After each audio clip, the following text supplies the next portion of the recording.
Onu istersen bir çıkar. O sıcak zaten. Abone. Arabaya bak.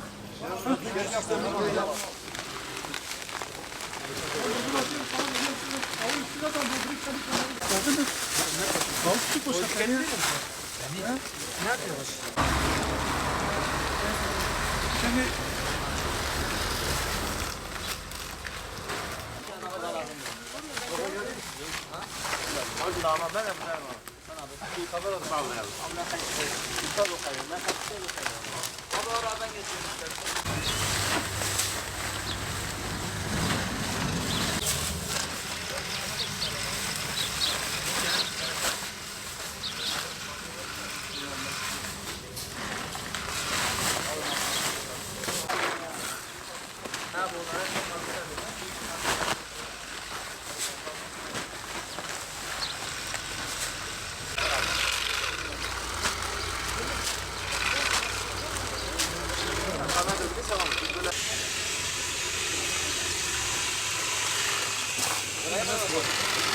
Gel buraya yardım et.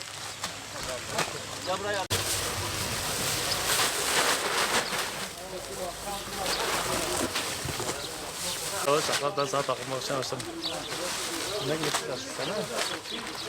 malumunuz İdlib'de yaşanan son olaylardan dolayı Umut Kervanı Vakfı'nın başlatmış olduğu kampanyadan biz Diyarbakır Umut Kervanı olarak da yardım topladık. Topladığımız yardımlar gıda paketleridir, battaniyedir, hijyenik temizlik eşyaları.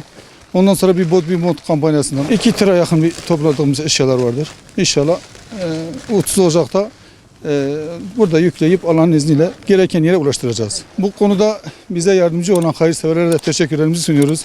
Allah hayırlarını kabul etsin.